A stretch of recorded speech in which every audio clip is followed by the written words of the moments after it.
Muy buenos días tengan todos ustedes, hermanos, en esta preciosa mañana de domingo. Amigos que nos escuchan, también muy buenos días. Hermanos, el día de hoy vamos a continuar con este mensaje en el cual habíamos comenzado la semana pasada, y el día de hoy vamos a continuar este mensaje en el que me voy a centrar en Esdras capítulo 10 versos 1 al 3. Recuerden que es todo el capítulo, pero voy a centrarme específicamente en el versos 1 al 3, el cual voy a volver a leer. Así que por favor les pido que con su Biblia en la mano puedan ustedes leer junto conmigo. Síganme con su vista mientras voy a leer para continuar este precioso mensaje acerca del pecado y sus consecuencias. Miren, vamos a leer. El versos 1 en adelante dice: mientras oraba Esdras y hacía confesión, llorando y postrándose delante de la casa de Dios, se juntó a él una muy grande multitud de Israel, hombres, mujeres y niños, y lloraba el pueblo amargamente. Entonces respondió Secanías, hijo de Jehiel, de los hijos de Elam, y dijo a Esdras: nosotros hemos pecado contra nuestro Dios, pues tomamos mujeres extranjeras de los pueblos de la tierra, mas a pesar de esto, aún hay esperanza para Israel. Ahora pues, hagamos pacto con nuestro Dios, que despediremos a todas las mujeres y los nacidos de ellas, según el consejo de mi Señor, y de los que temen el mandamiento de nuestro Dios, y hágase conforme a la ley. ¿Saben? Secanías, en estos momentos está hablando. Secanías es aquel hombre de Dios que de repente, después de estar orando amargamente, llorando amargamente, y orando al Señor, reconociendo el pecado, él se levanta y definitivamente yo creo que es un hombre de Dios, porque en él podemos observar varias cosas, y una de ellas son, específicamente vemos que él conocía su propio pecado.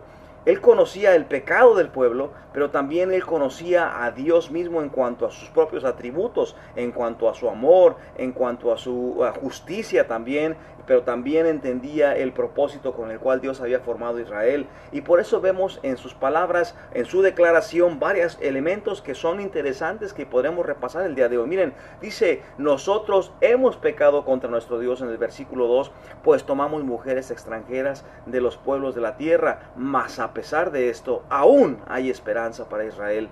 Saben, deben únicamente al hecho de que él conocía a su Dios. Él podemos ver este hecho imprescindible. Él conocía a nuestro Señor y su misericordia, ya que conocía que Dios había hecho con Israel todas aquellas grandes obras. Por ejemplo, cuando Israel innumerablemente ocasiones pecó en el desierto en muchas veces, y sin embargo él les dio la tierra prometida, dándoles victoria tras victoria hasta haberla conquistado.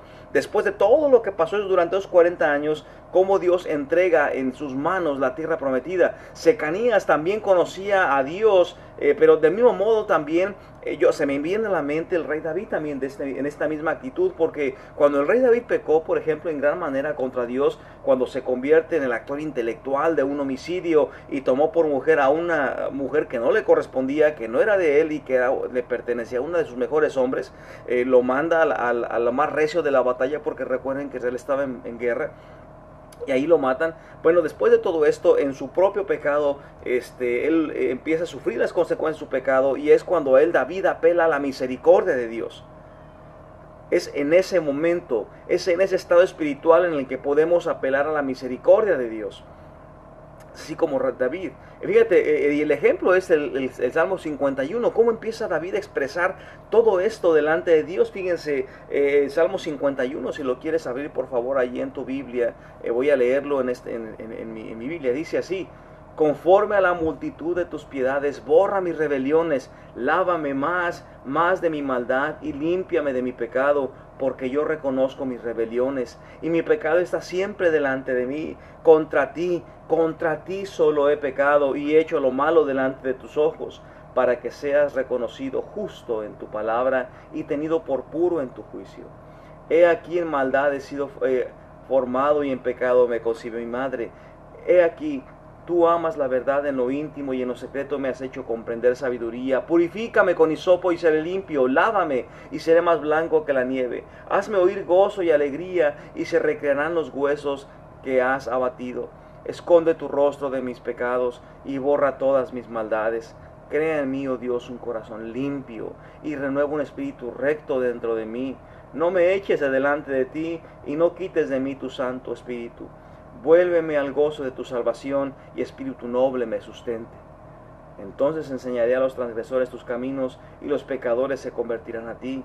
Líbrame de homicidios, oh Dios, Dios de mi salvación, cantará mi lengua tu justicia. Señor, sobre mis labios, y publicaré mi boca de tu alabanza, porque no quieres sacrificio que yo haría, no quieres holocaustos, no sacrificios de Dios, son el espíritu quebrantado. Al corazón contrito y humillado no despreciarás tú, oh Dios.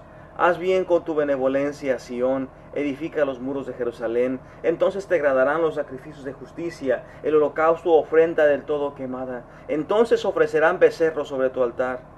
¿Saben qué texto tan precioso, qué salmo tan precioso que refleja exactamente el corazón de David? Y estoy seguro que el mismo corazón que Secanías estaba teniendo en ese momento ante el propio pecado que él reconocía propio, ante el pecado del pueblo, ante lo grave de su pecado que él estaba viendo en ese momento. ¿Sabes? Secanías sabía todo esto que escribió también el rey David en el Salmo 51. Él sabía que lo que había hecho David de igual misma manera, en lo mismo modo, él sabía su propio pecado, como decimos. Hermanos, hay dos cosas que determinan las consecuencias del pecado, y una es la gravedad de mi pecado, es decir, el alcance de las consecuencias de mi pecado, y hasta dónde impactará mi pecado, hasta dónde va a dar, hasta dónde va a llegar, qué tan grave es en sus consecuencias. Y número dos, cómo lidio con mi pecado. ¿Qué medidas estoy tomando para revertir la práctica de mi pecado? Y por supuesto, cómo lidiar con las consecuencias de mi pecado. Secanías entiende que ha pecado. Mira, revisemos una vez más en Esdras 10:2 y dijo: nosotros hemos pecado contra nuestro Dios, pues tomamos mujeres extranjeras de los pueblos de la tierra, mas a pesar de esto aún hay esperanza para Israel. De igual modo que Secanías, como el rey David, del mismo modo, entendió que eran dignos de la disciplina de Dios, y sin lugar a duda entendían que esto es lo que merecían, porque de otra manera la tendencia, si ellos no hubieran, reconocido esto, la tendencia es, se cumpliría en todo lo que en todos los seres humanos ocurre cuando hay consecuencias de pecado, y es que la tendencia humana es de justificar nuestros actos, de que nuestros pecados estén siendo justificados de un modo u otro. Alguien más tiene la culpa, es que esto me pasó porque, es que aquello, es que yo no soy realmente culpable de todo, es que estoy inmerecidamente siendo castigado. Por ejemplo, fíjate, Adán y Eva, por ejemplo, cuando ellos pecaron delante de Dios, veamos Génesis capítulo 3:12, donde dice: y el hombre respondió: la mujer que tú me diste por compañera me dio del árbol y yo comí. O sea, yo no tuve la culpa, la tuviste tú porque tú me dices esta mujer que fue y me trajo y comí. Pero fíjate, la mujer respondió: la serpiente me engañó y comí. O sea, tampoco es mi culpa. Mira, sí es cierto, pequé, pero yo no fui realmente, fui más bien una víctima de las circunstancias. La serpiente me engañó y yo comí. Hermano mío, delante de Dios no podemos intentar justificar lo que hicimos o hacemos de ninguna manera. Es que soy víctima de las circunstancias, es que yo no soy culpable, es que alguien más me hicieron y por eso yo reaccioné.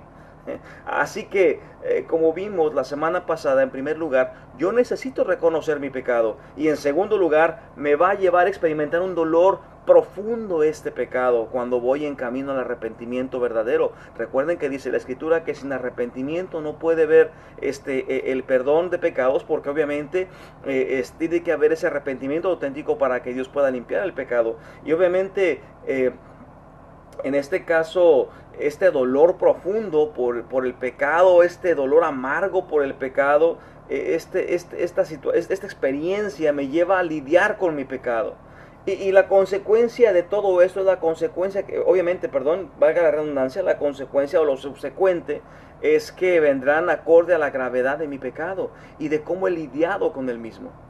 Saben, la mayoría de cristianos no pensamos en ello. O mejor dicho, no nos gusta pensar en las consecuencias que han de seguir a nuestro pecado. Insensatamente queremos pensar que las consecuencias no existen o que nunca vendrán. Y esto nos acercamos más y más a este pensamiento necio del que menciona Salmo 10:13, cuando dice: ¿por qué desprecia el hombre malo a Dios? En su corazón ha dicho: tú no inquirirás. Es decir, no es cierto, Dios, tú no nos vas a dar consecuencias, esto no pasa nada, al contrario, es algo rico que voy a sentir, es algo que me va a dar lo que yo quiero, y no pensamos que le daremos cuentas a Dios o que habrá consecuencias. Así que, en tercera instancia, necesitamos invocar la misericordia de Dios. Dios es justo. Roguemos por piedad conforme a su misericordia. Roguemos por perdón por nuestras transgresiones. Porque, ¿qué pasa cuando Dios nos da la advertencia y nos advierte continuamente y nos dice continuamente respecto al pecado, a nuestras consecuencias de este pecado, y continuamos rebeldes en el pecado y no respondemos al llamado de abandonar el pecado? ¿Qué sucede? Mira, Dios nos entrega a una mente endurecida. No que me abandone o que pierda mi salvación, sino más bien es un aparente distanciamiento entre Dios y nosotros en cuanto a la relación. De tal manera que en sentido de presencia que tenemos de Él, ese sentido que tenemos de percibir a Dios en nuestra vida obrando, ese sentido de percibir su obra, su presencia, la obra, si podemos pensarlo así, el gozo de nuestra salvación, es el que permanece, lo dejamos de sentir. Es decir, es lo que le llamamos la pérdida del gozo de la salvación. Es lo que llamamos la pérdida del gozo de la salvación. No se pierde la salvación, no se pierde su presencia porque Él vive dentro de mí, pero sí se pierde la percepción de la obra de Dios. Esa relación se ve fracturada y perdemos el gozo de la salvación. Así que número uno, lo que ocurre empieza en esta secuencia. Mira, número uno, empiezo a perder interés en las cosas de Dios. Se empieza a manifestar de esta manera. Se empieza a manifestar en que me motivo cada vez menos interesado en las cosas del Señor. Pierdo el entusiasmo por el alimentarme de su palabra. Ya no siento la necesidad de adorarlo. Y me causa pesar o inclusive molestia el servirle. Es que, híjole, tengo que ir, tengo que hacer. Y sabes, cuando esto empieza a ocurrir debido a mi pecado, debido a que no estoy escuchando y estoy empedernido en mi pecado, número dos, el corazón se endurece. Y cuando el corazón se endurece, cada vez más se arraiga en forma de práctica de pecado. Lo que antes era algo inusual en la vida del cristiano, lo que antes de repente ocurría de vez en cuando, ahora empieza a ser algo frecuente. Y del mismo modo que un tumor cancerígeno se expande a otros órganos, el pecado se extiende a otras áreas de tu vida, en otros lugares en tu vida en los que ya no era un problema, ahora también empiezo a pecar. Y entonces, en número 3, me doy cuenta que el pecado es mayor y me va importando cada vez menos. Hay una indiferencia cada vez más creciente ante las cosas espirituales. Hay una indiferencia con respecto a cómo ofendemos a Dios. Hay una indiferencia y ya una dureza con respecto a la consecuencia. Y antes me dolía y ya no siento nada. Ya no me parece que está mal. Ya me parece más común. Así que número 4 se presenta. Es el retiro paulatino de la congregación. Hay un alejamiento progresivo de la persona, donde también Dios retira a sus hijos de la vida de los que estamos en estos puntos. Dios va retirándolos. Y no solamente la persona siente un retiro, ya no quiero estar, me recuerda que estoy mal, la vida de los hermanos me recuerda, me hace sentir incómodo, ya no quiero estar alrededor de ellos. Y esto es lo que impulsa a muchos de las personas a que se alejen de la iglesia. Definitivamente eso es lo que ocurre. A lo mejor alguno de ustedes estás alejado de la iglesia. A lo mejor ya no vas al culto, ya no vas al templo, vas a un culto en la semana. A lo mejor ya no quieres ir y no quieres saber nada al respecto porque ya estás en un punto empedernido de tu pecado. Bueno, en este número 4 es un alejamiento progresivo hasta que llega un punto en el que decimos, falta una reunión bíblica, del estudio bíblico en la célula. A lo mejor ya empiezo a faltar los cultos, a lo mejor nada más el domingo en la mañana, y termino de ir a las reuniones en forma intermitente hasta que me retiro definitivamente. O simplemente se me hizo costumbre nada más una sola reunión a la semana, porque finalmente ya no siento nada el faltar, ya no siento nada el no asistir, ya me parece normal. En el caso de una familia, por ejemplo, puede ser que los hijos se alejan. Ya los hijos sienten incomodidad a los padres en cuanto a su fidelidad a Dios, ya se siente, ya no quieren esas reglas, ya se alejan. O puede ser que un cónyuge cristiano que se aleja al mismo tiempo, que experimenta una lejanía del Espíritu Santo en su vida, como decimos, pierde el gozo de su salvación y se aleja del otro cónyuge y empieza a ocurrir una situación en la que inclusive puede haber hasta separación. Aunque el Espíritu Santo mora en la vida de la persona, experimenta lo que dijimos, se contrista el Espíritu Santo. En Efesios capítulo 4, verso 6 dice, y no contristéis al Espíritu Santo de Dios, con el cual fuiste sellados para el día de la redención. Y esa es la razón porque empieza a haber cada vez más molestia. La persona que se aleja de Dios, la persona que, como habíamos platicado, empieza a sentir este alejamiento progresivo, siente una molestia en cuanto a sus hermanos en Cristo, porque los hermanos en Cristo representan lo que ahora él empieza a molestar, que es la disciplina de Dios, la palabra de Dios y lo que él sabe con toda seguridad que debería estar haciendo y no lo hace. Así que siente esa repulsión y la constante presencia de los hermanos alrededor de él es una constante recordatorio de Dios que le está hablando diciendo, hijo estás mal, enderezate. Y la persona no quiere saber esto, siente una molestia por este continuo recordatorio.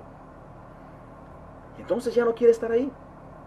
Y una de las cosas evidentes en la confesión de pecado, cuando se estás confesando tu pecado, es la transparencia, la honestidad. Hemos sido infieles a nuestro Dios. Así que la persona que está haciendo esta confesión lo hace en público con la persona que lo confronta. Mira cómo lo hace Secanías delante de la multitud que se juntó públicamente. Y estaban orando, llorando amargamente. Y él públicamente dice, de alguna manera, sino que no que él ahora tiene un deseo voluntario de exponer su pecado, de cómo pecó y de cómo fue que ocurrió y cómo fue que Dios le ha estado restaurando para testimonio de la obra de Dios en él. Lo que impide, déjame te digo esto aparte, lo que impide que alguien haga esto es el orgullo. Lo que impide que alguien confiese su pecado inclusive públicamente ante aquella persona que le dice, hermano, estás mal, mira, esto está ocurriendo equivocadamente. Lo que ocurre, lo que impide que esto continúe, o que esto se dé, pues, en cuanto al arrepentimiento genuino, es el orgullo. Es el orgullo. No permita que el arrepentimiento se complete, vaya. Cuando una persona está en estos puntos, está confesando ya su pecado, inclusive a quien lo confronta con él, ¿verdad? En ese sentido podemos decir que el arrepentimiento se está completando. Pero si el orgullo no permite esto, entonces el orgullo nunca ha comenzado a completarse, dijéramos así. Fíjate cómo el pueblo saborea lo amargo de su pecado, lo admite, lo confiesa. Y ahora delante de todo el pueblo hay una propuesta de cómo lidiar con el pecado, de cómo ser restituido. ¿Qué puedo prevenir para volver a pecar contra mi Dios si hay daños? Y si hay daños a terceros, ¿cómo puedo reparar el daño que he cometido a mi esposa, a mis hijos, a mis amigos, a mis hermanos en Cristo, etcétera, ¿no? En general, o sea, ¿qué puedo hacer para restituir? Señor bendito, ya no quiero pecar de este modo. ¿Qué voy a hacer para que ya no vuelva a caer de esta moda tan insensato, en este modus operandi, por así decirlo? Debe haber un deseo de restitución, es por parte del arrepentimiento genuino en el hombre de Dios. Y eso nos lleva a llorar amargamente también. Es por eso que Secanías propuso en Esdras 10, fíjate la propuesta, dice, ahora pues, hagamos pacto con nuestro Dios. Y mira, propone hacer un pacto con Dios y propone, dice, y ahí va la restitución, despediremos a todas las mujeres y los nacidos de ellas. Pues hay que hacer algo al respecto. Y según, fíjate, el consejo de mi Señor, de los que temen el mandamiento de nuestro Dios, y hágase conforme a la ley. Fíjate, hay varios elementos que podemos tomar de aquí. En otras palabras, pudiéramos parafrasear un poco esta parte de la escritura, diríamos así: Secanías aparentemente ya había tratado este asunto con algunas otras personas, incluido Esdras, ya que habla del consejo de Esdras. O sea, ya se había platicado, ya conocía lo que Esdras pensaba, les había aconsejado, y las personas que temen el mandamiento de Dios, o sea, ya se había hablado Esdras y algún grupo de personas, de líderes, el grupo de principales dentro del pueblo, porque dice que temen el mandamiento de Dios. O sea, no todos estaban incluidos ahí, pero ya se había hablado. Quisiera pensar que inclusive le estuviera diciendo: hey, esto es lo que hemos estado hablando, esto es lo que hemos propuesto, ¿saben qué? Hagámoslo, pongámosles pies al asunto. Así que, si podemos pensar en esto, diríamos que una de las señales del verdadero arrepentimiento es hacer restitución. Hacer restitución. O sea, no solamente viene en el sentir, el de reconocer en el pecado, en sentir un gran pesar por el pecado, luego en ponerme de rodillas confesando mi pecado y admitiéndolo ante quien me confronta, en este caso Dios, y no solamente confesando mi pecado, sino también un deseo fuerte, un deseo inminente de restitución. Por un lado, ¿qué hacer para ya no pecar delante de ti? ¿Cómo voy a lidiar con ese pecado para que ya no esté delante de ti, Dios? Y número dos, ¿cómo voy a arreglar esto? ¿Cómo voy a lidiar con las consecuencias? Y si he dañado a terceros, ¿qué debo hacer para solucionarlo? ¿Cómo puedo yo resarcir el daño que hice a mi Señor y a otras personas? ¿Cómo lo voy a hacer? ¿Cómo podemos ver esta decisión? Fíjate, es algo fuerte, es firme, es lo que vemos aquí en Secanías. Una resolución fuerte, ya lo había escuchado, ya lo habían hablado, y hay que resarcirlo. Este deseo de hacer algo al respecto a una vez que Dios me ha perdonado. ¿Sabes? Esta decisión, como podemos observar aquí, estamos viendo una decisión tremenda, una decisión fuerte, una decisión extrema, diríamos así. Estaba proponiendo, fíjate, vamos a leer una vez más en Esdras capítulo 10 y vamos a leer el versos 3, pero versos 2, fíjate. Dice: nosotros hemos pecado contra nuestro Dios, pues tomamos mujeres extranjeras de los pueblos de la tierra, mas a pesar de esto aún hay esperanza para Israel. Ahora pues, hagamos pacto con nuestro Dios, que despediremos a todas las mujeres y los nacidos de ellas. Fíjate esta decisión extrema de decirte: oye, me voy a deshacer de mi esposa, me voy a deshacer de mis hijos, porque eso está ofendiendo a mi Señor. No era una decisión sencilla, era una decisión extrema. Yo no puedo ni siquiera imaginarme lo emocionalmente desgastante que puede ser esta decisión a este extremo. Como podemos ver, esta decisión también consumió emocionalmente a Esdras, y estoy seguro que a todo el pueblo también, y Secanías no era la excepción. Fue una decisión extrema que desgastó emocionalmente a todos, a todo el pueblo de Dios, porque hasta esos puntos estaba su propio pecado. Las grandes decisiones que se deben tomar acorde con la voluntad de Dios debilitan el extremo. En algunas ocasiones no mucho. A veces serán decisiones pequeñas, no tan significativas en el sentido del desgaste emocional, pero en otras ocasiones decidir arrepentirte del pecado, decidir abandonar el pecado, toman decisiones, se deben tomar, decisiones que son en algunas ocasiones extremas. Y esto te consume emocionalmente, pero es bien cierto que aunque te consume emocionalmente, deseas hacer restitución para con Dios, porque has experimentado verdadero arrepentimiento. ¿Sabes? En este sentido, cada decisión de la que estamos hablando, ¿por qué? Porque esto depende de la gravedad del pecado, con la que tú has estado ofendiendo a Dios. Y es que por esta razón Secanías le dice a Esdras, versos 4, fíjate: levántate, porque esta es tu obligación y nosotros estaremos contigo. Esfuérzate y pon mano a la obra. O sea, estabas totalmente desgastado y esto era algo que te aseguro que emocionalmente no quería hacerlo, nadie lo quería hacer. Sin embargo, delante de Dios el pacto se había quebrantado a tal punto que decía, ¿sabes qué? Esta es la esperanza de Israel, del pueblo. Vamos a restituir, vamos a deshacernos de las mujeres y los hijos. Y esto recuerden que hablamos la semana pasada acerca de la situación, la razón, no era racial. Esto era un motivo con respecto a la mezcla de religión, a la mezcla de la voluntad de Dios con la religión de otros pueblos. Y entonces esto no se podía tener más. Eso tenía que evitarse porque estas mujeres, estos hijos ya mezclados, no querían arrepentirse y quitar todas sus costumbres religiosas y únicamente quedarse con la del Señor. Ellos no querían esto, por eso tuvieron que despedirlos, porque era crítico desde el momento en que el pueblo estaba siendo formado una vez más, iba a ser restituido desde su base, desde su origen. Esto es un momento coyuntural. Entonces, este desgaste emocional, por eso Secanías dice, échale ganas. Esto te toca a ti, nadie más te toca esto. Esto es tu obligación. Esto no se hace solo, duele, claro, desgasta, es duro, pero no te agüites. Nosotros estaremos contigo apoyándote, estaremos impulsándote. No estás solo, anímate. ¿Sabes? Si me estás escuchando y estás pasando por un momento de pecado, déjame te digo que esto es tu obligación. Tienes que tomar cartas en el asunto. Hay que tomar decisiones acorde con la voluntad de Dios. Hay que hacer restitución. Anímate, impúlsate. Y sabes, cuando tú tienes decisiones que tomar acorde con la voluntad de Dios, cuando tú tienes decisiones que tomar y te encuentras y son difíciles, o por sencilla que pueda parecer, o difícil, emocionalmente te desgastas.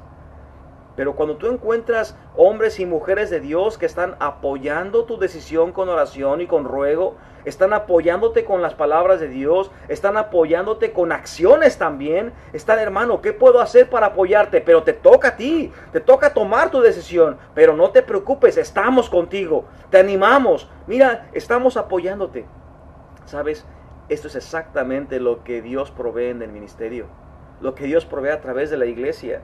Hermanos en Cristo que sirven de respaldo, de impulso ante las decisiones pequeñas, ante las decisiones grandes, ante las decisiones monumentales, ante las decisiones que causan un gran desgaste emocional, porque el abandono de pecado siempre trae crisis de fe y trae también un esfuerzo. Por eso a Josué le dijo el Señor, esfuérzate y sé valiente para hacer conforme a todo lo que en este libro está escrito.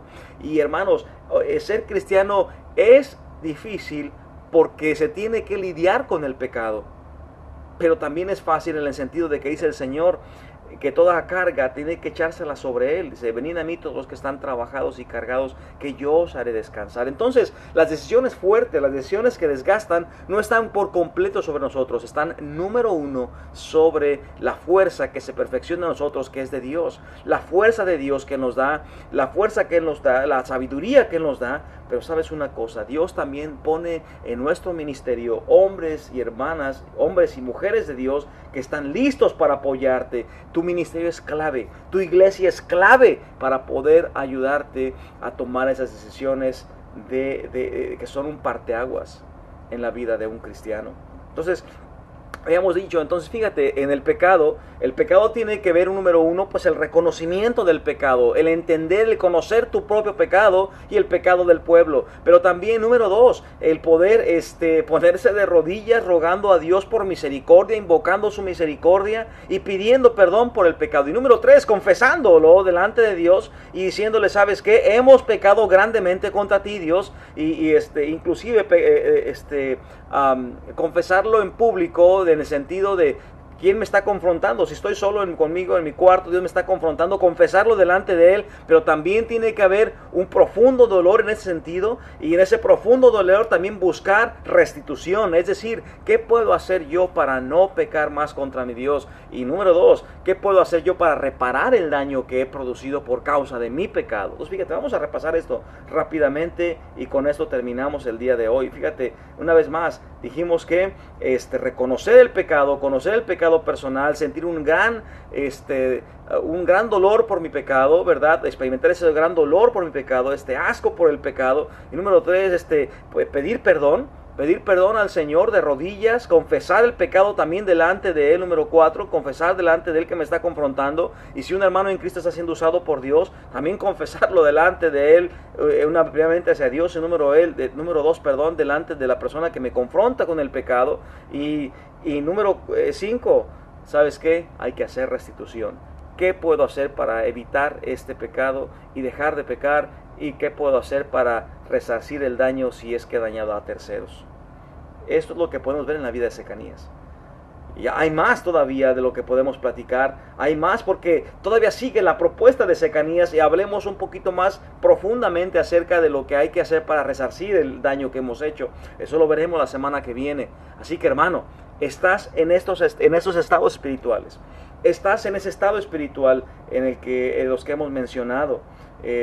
Estás por un lado perdiendo el interés en las cosas de Dios, ya no te motivan, estás con tu corazón endurecido, ya cada vez más el pecado se arraiga en ti como una práctica, se ha expandido a otras áreas de tu vida, hermano, te das cuenta que ese pecado ya no te importa, cada vez más ya te da lo mismo, ya no sientes nada, te estás endurecido, te estás retirando de pasar tiempo con Dios en el devocional, en las reuniones, ya nomás asistes 1 o 2 veces en el domingo, a lo mejor nada más el puro domingo en la mañana, ya ni eso, ya andas como los cometas, de vez en cuando vas al templo. Es más, muchos de ustedes a lo mejor ya ni siquiera van al templo en ninguna de las reuniones que se hacen.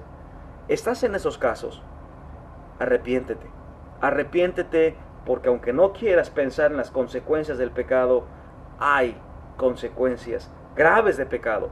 Hoy es el día de arrepentimiento, hoy es el día de pedir perdón, de ser restaurado. Vamos a orar. Señor bendito de los cielos, en esta mañana te damos gracias por tu mensaje, gracias por lo que nos estás diciendo, y te ruego, Dios, que nos perdones porque hemos pecado grandemente contra ti, Señor. Nos hemos rebelado contra ti, bendito Dios, te ruego que nos perdones. Señor, danos sabiduría para restitución, danos sabiduría para saber cómo ya no pecar contra ti, y Señor, cómo reparar el daño. Padre, motiva en el convencimiento de pecado en quienes están escuchando tu mensaje. Te alabamos, en el nombre de Cristo Jesús pedimos, te rogamos todo esto. Amén.